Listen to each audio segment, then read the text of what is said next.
Tim, un petit garçon dont l'imagination débordait de magie, passait chaque après-midi étendu dans l'herbe douce de son jardin. Ses yeux, aussi larges que de lune brillante, fixaient le ciel, cherchant des formes dans les nuages. Ceux-ci prenaient vie pour lui. Des dragons crachant des flammes dorées, des châteaux perchés sur des sommets duveteux ou des poneys ailés survolant des rivières de coton. Ses parents, entre deux rires tendres, le surnommaient affectueusement le rêveur, mais ce terme lui allait à merveille. Tim savait, bien au-delà des taquineries, que les nuages étaient des coffres pleins de secrets.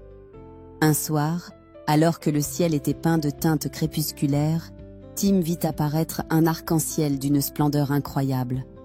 Sa curiosité l'emporta, et il décida, l'esprit rempli de courage et d'aventure, de monter ce chemin coloré. À sa surprise, l'arc-en-ciel se révéla être un pont solide, un pont sur lequel il pourrait grimper vers l'inconnu. Le vent jouait dans ses boucles dorées, et ses pieds faisaient des bruits légers sur le pont lumineux. Plus haut il montait, plus son cœur s'emballait d'excitation. Finalement, il atteignit un jardin suspendu, un endroit mystique où les nuages semblaient toucher ses pieds. Ce jardin était une tapisserie de fleurs aux pétales translucides, rayonnantes comme des petites lanternes étoilées. Tim, émerveillé, réalisa que ces merveilles contribuaient à la formation des nuages, apportant pluie et vie à la terre. Cependant, une inquiétude gronda en lui lorsqu'il remarqua que les fleurs étaient fanées, certaines perdant leurs pétales dans un léger souffle de brise. Il se mit en quête d'une âme pour lui expliquer cet étrange phénomène. Au détour d'une allée bordée de fleurs scintillantes, Tim aperçut un homme courbé sur une pelle, sa barbe argentée flottant doucement dans l'air vaporeux. Ce jardinier, du nom de Zéphyr, avait des yeux emplis d'une sagesse étoilée. « Oh, jeune rêveur !» dit Zéphyr d'une voix tremblante mais douce. « Bienvenue au jardin des nuages. » Tim, intrigué, s'approcha du vieil homme. « Pourquoi ces fleurs sont-elles si faibles ?» demanda-t-il, tout en touchant délicatement un pétale s'évaporant en particules lumineuses. Zéphyr soupira, puis expliqua que jadis il avait été le gardien vigilant de ce jardin enchanté. Mais avec le passage inexorable du temps, il s'était retrouvé affaibli, incapable de s'occuper seul des fleurs célestes. Plus de nuages signifie moins de pluie, poursuivit-il, ses yeux brillant d'une lumière triste, et la terre en bas commence à souffrir de cet assèchement. Le cœur de Tim se remplit de compassion. Il plaqua ses petites mains contre la pelle de cristal de Zéphyr et déclara avec une ferveur sincère « Je veux aider, je veux que ces fleurs brillent de nouveau et que la pluie chante sur la terre. » Zéphyr, un sourire naissant dans sa barbe soyeuse, accepta avec gratitude l'offre de ce jeune garçon. Il expliqua comment préparer la rosée magique pour nourrir les racines délicates, comment déloger avec soin les mauvaises herbes de brume et comment protéger les jeunes pousses des éclats de foudre. Tim écoutait avec attention, chaque mot vibrant d'une sagesse nouvelle. Sous le regard bienveillant de Zéphyr, il commença son apprentissage, sa détermination éclatant tel un soleil illuminant un ciel orageux. Les premiers jours furent difficiles pour Tim. Chaque fleur semblait lui parler, lui chuchotant ses besoins à travers des souffles de vent. Les jeter à bas était un travail de précaution, et il sentait la responsabilité peser sur ses épaules. Mais sa volonté était infaillible, brûlant d'un désir ardent de voir le jardin renaître. Il passait ses mains délicates près des racines des fleurs, posant goutte à goutte la rosée magique, une mixture scintillante qui coulait comme une rivière d'étoiles.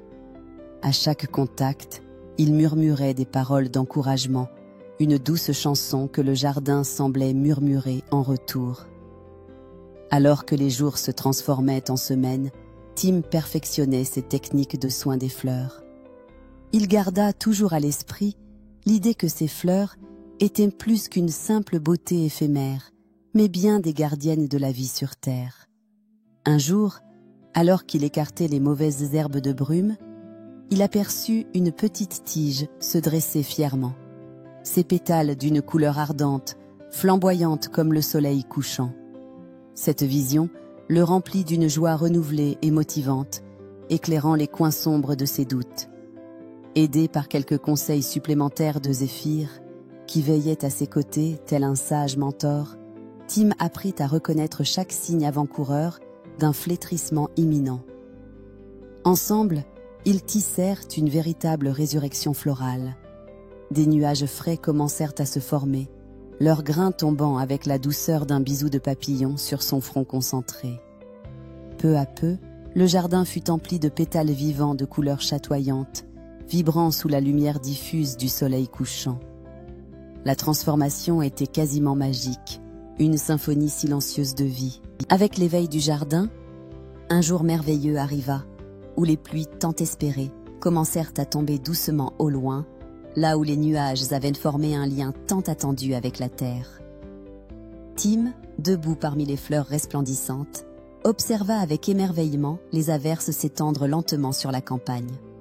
Les champs, autrefois desséchés, reverdirent, recouvrant le sol d'un tapis verdoyant, tandis que les arbres s'habillaient d'un nouveau feuillage luxuriant.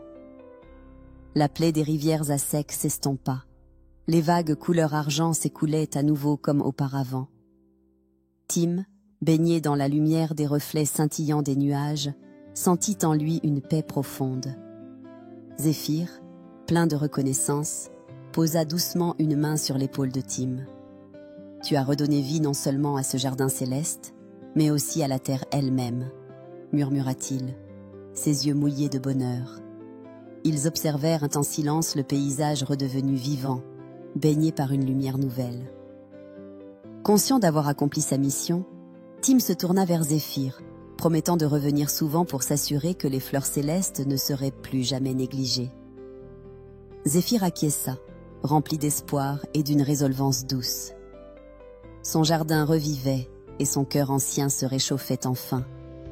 Les au revoir furent simples mais chargés de tendresse, avec une compréhension que le lien qu'ils avaient forgé était aussi éternel que le cycle de la pluie et du soleil.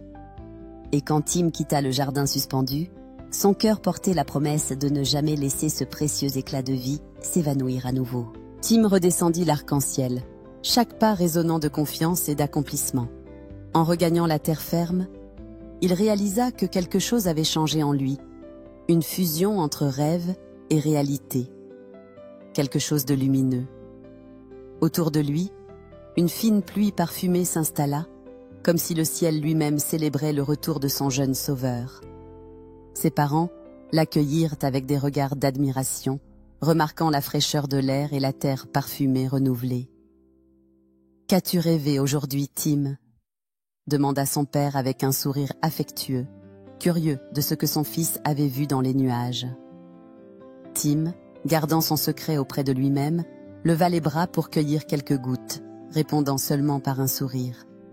Ses parents, même s'ils ne recevaient pas de réponse complète, étaient satisfaits de voir leur fils si épanoui, si vibrant de cette lumière intérieure.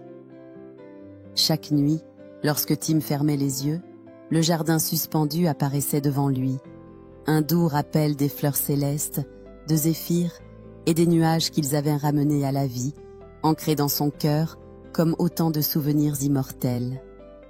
S'il arrivait qu'un nuage tarde à pointer son nez curieux dans le ciel, Tim n'avait qu'à fermer les yeux pour rejoindre le jardin des nuages, là où il avait découvert entre la rosée et l'arc-en-ciel que la magie pouvait continuer de fleurir grâce à un peu d'attention et beaucoup d'amour. Depuis ce jour-là, l'aventure de Tim dans le jardin suspendu devint une source incessante d'inspiration pour l'enfant dévoué.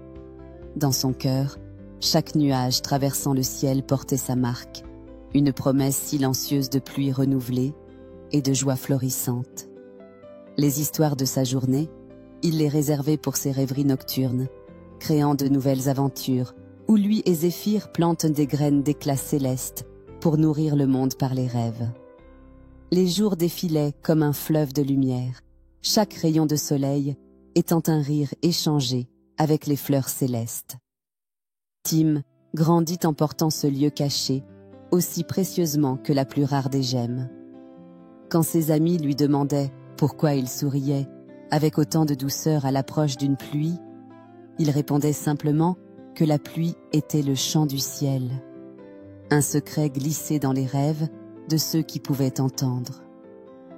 Dans chaque goutte de pluie tombant de l'immensité du ciel, il percevait la présence éternelle de Zéphyr, le gardien sage, son ami parmi les nuées.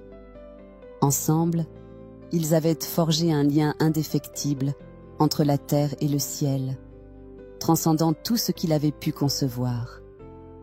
Et c'est ainsi que Tim, avec chaque rayon de lune diffusant sa lumière rêveuse, savait qu'il retournerait un jour au jardin suspendu, là où la magie vivait, où ses rêves prenaient vie et où le monde attendait, les bras ouverts, que lui ou un autre rêveur réveille à nouveau la beauté des fleurs célestes